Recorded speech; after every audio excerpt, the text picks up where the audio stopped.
Hi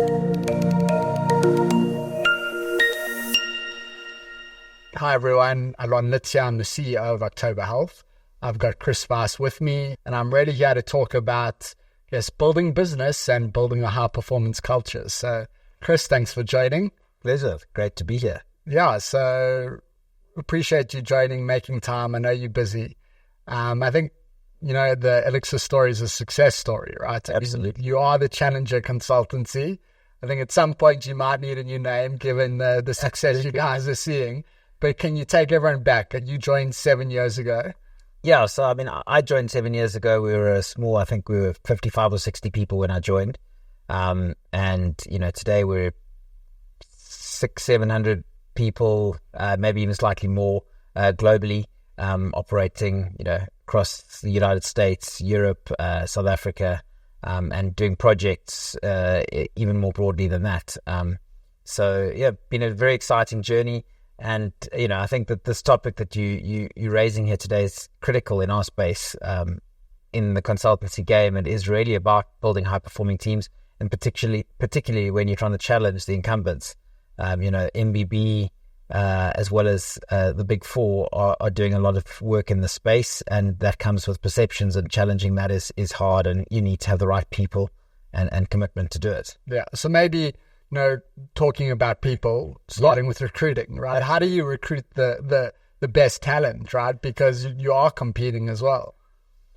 Absolutely. And I think, the foundation of our recruitment, I think we kind of have a recruitment principle, and that follows through to a promotion principle, is that every new person that joins the firm and every new person that joins a grade after the higher grade after they've been promoted, they need to lift the bar. So they need to increase the average. Now, people get confused and think, but that's outrageous. How can somebody in a new grade be lifting the bar? They can lift the bar in terms of their capability. Experience is a different thing to capability and raw talent. But we want the tension in the system. So when somebody gets promoted from consultant to manager or any of the other grades, we want all of the other managers to be looking around and thinking, okay, that person's 50% is better than 50% of us. Am I one of those 50%? And through that, we want to be lifting the quality of our people and the services we can offer to our clients consistently. And that's really important. And the same when we hire somebody new into the firm, is we want them to increase the average.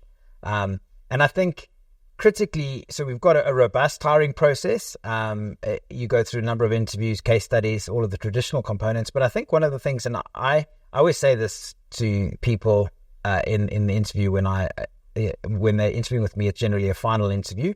But the first thing I say to them is I'm very open and honest with them. Probation is very real at our firm. And that's not because it's a nice experience to not pass somebody probation, but probation is the last point in the recruitment cycle. And if you are not, for whatever reason, if you're not lifting the bar when you join us, it's not going to be the right place for you. You're not going to get value from us, and we're not going to get value from you. And it is a two-way street. And so whilst you can sometimes have some really tough and hard conversations when people haven't passed probation, I genuinely believe it's in their and our best interest in the medium term, because you don't want to work somewhere where you're not valued. Yeah. And that's critical in our system, because when our staff see somebody, they want to know that they're working with the best. As soon as they feel that somebody's a passenger in their team or not contributing to the same level they are, then that lowers the bar. And so that's important. So that's building high-performing teams is about making sure that everybody feels they can rely on each and every other person to be at the same level of commitment and dedication to the outcome that they have. Yeah, that makes a ton of sense. And I think what's critical there is you're just being transparent. Absolutely. And you're setting clear expectation. 100%. So at least, it's not 3 months. Well, no. Surprise, right? You set that expectation up front. Absolutely. And then, everybody at Elixxr has a partner coach. So everybody's allocated to a partner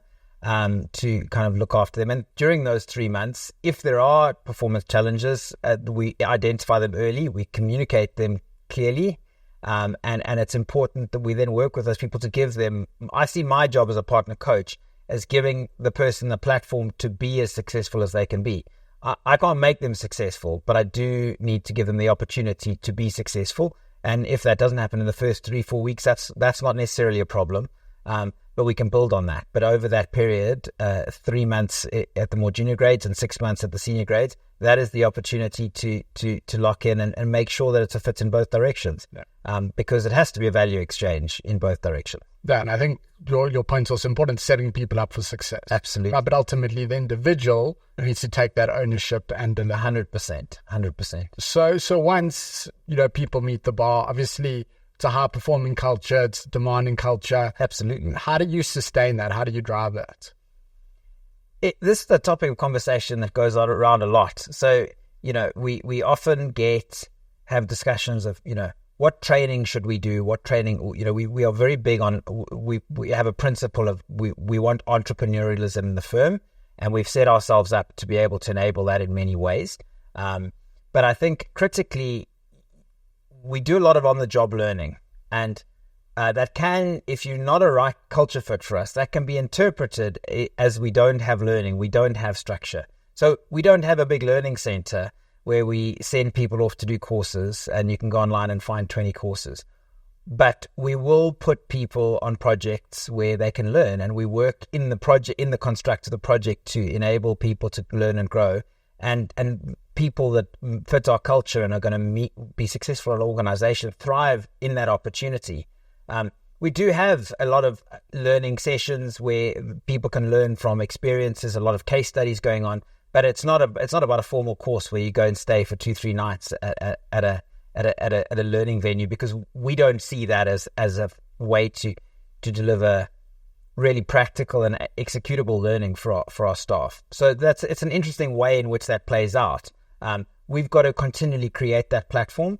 I think the other thing is that entrepreneurial culture is important. You have to take ownership of your career.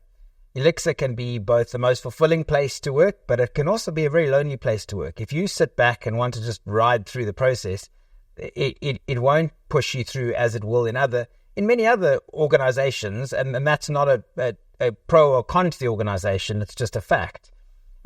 If you go out and look for success, and you look for support and find the people that are going to support you, you're going to be successful in our organization, and that's just kind of, but it does need to be self-driven and self-motivated. So that entrepreneurial spirit's big. Absolutely. How do you maintain that? Obviously easy in a 50 or not easy, but easier in a 50-person organization, a lot harder in a 700-person plus organization. Absolutely. Although our corporate structure and the fact that we listed 4 years ago, created some interesting opportunities. What we really wanted to do, entrepreneurialism is about ownership, and basically it's getting away from only having your income through a salary, which is pretty certain. It's understanding that what you do today can create the upside from a value perspective. The challenge when we were an LLP prior to listing is that you can't let every person be a partner, even if it's just a shareholding, because the practicality of buying in and out is very complex.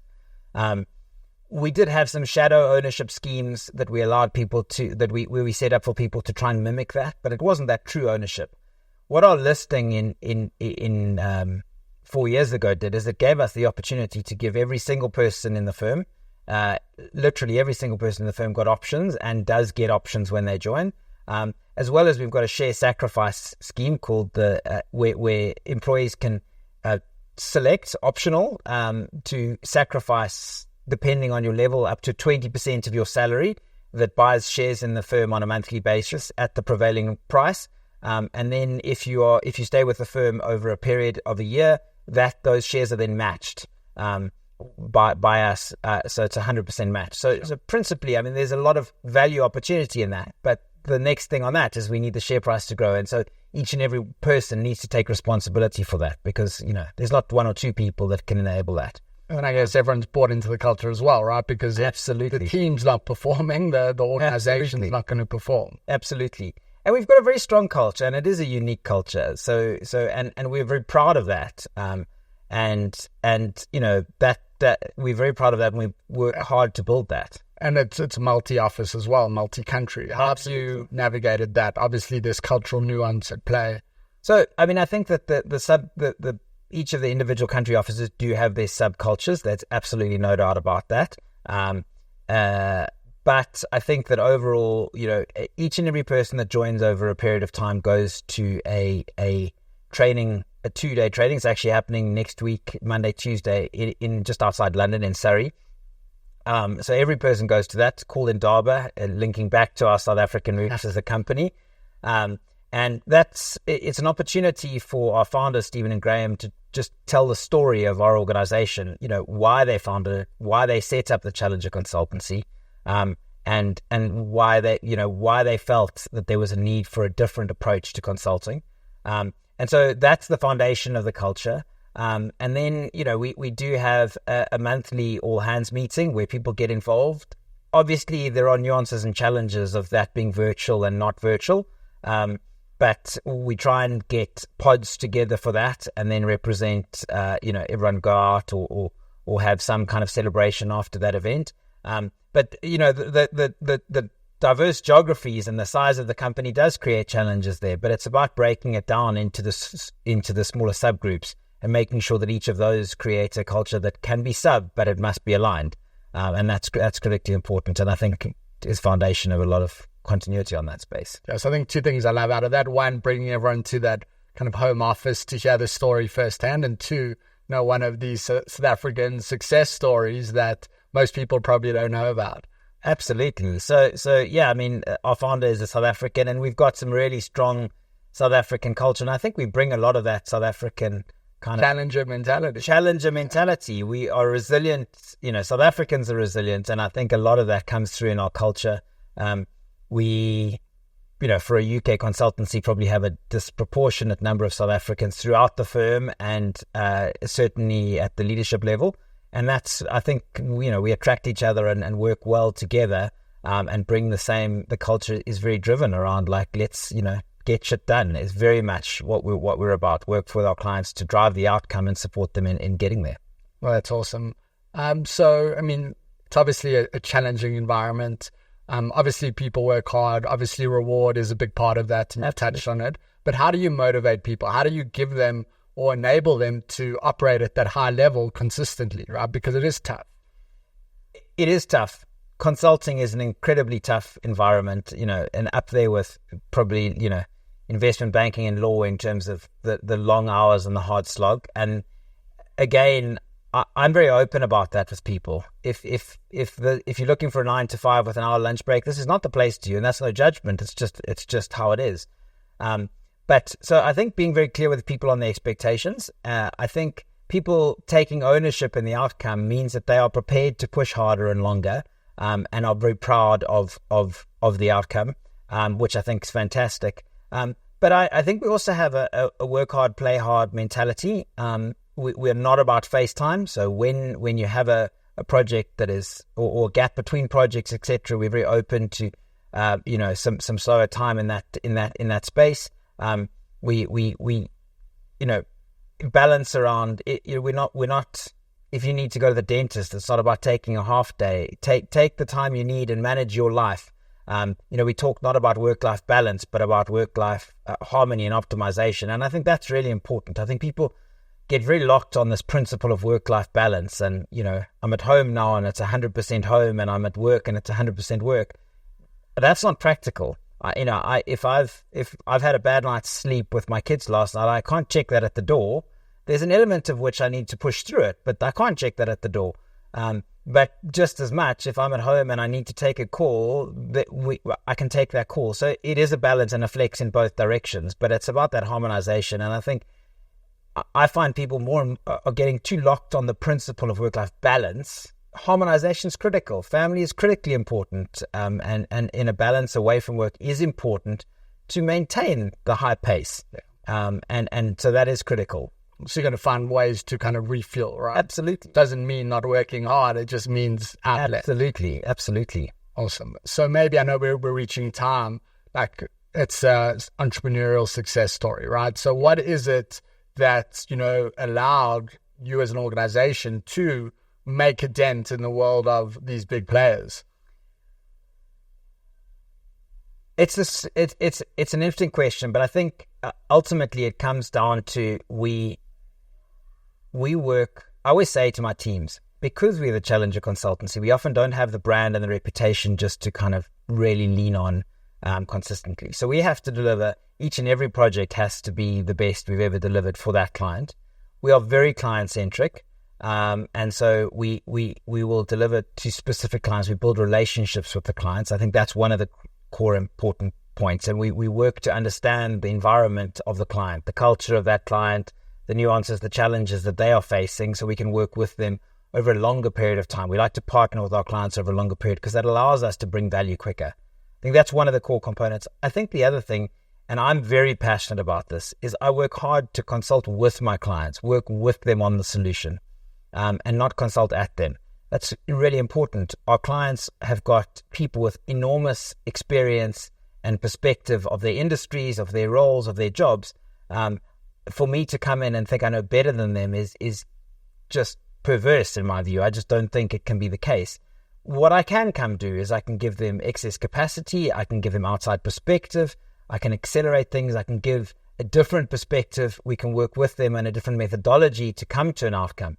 But to discount their inherent experience in their organization is just really wasteful in my view. And I think that we do a lot of that. We really work with our clients on that perspective. And I think as a result, people enjoy working with us. They don't feel like they've been, undermined, which is often what the experience that people have of working with consultants. Okay, awesome. So it's a different approach, right? Yeah.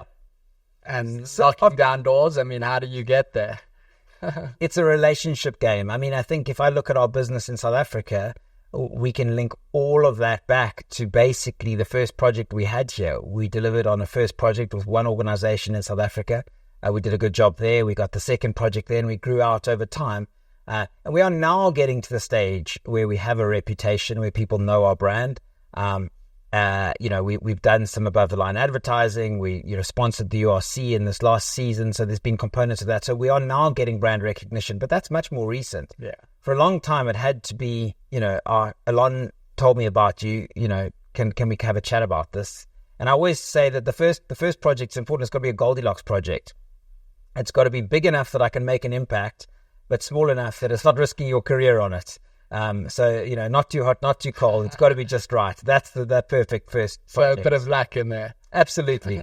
And persistence. But I guess hard work and resilience builds excellence. Absolutely. Yeah. Absolutely. Yeah, I think the big thing about recognition, it's those little things, it's those big things, but it's important that people are recognized. Absolutely. And they're rewarded for their sacrifice. Absolutely. Awesome.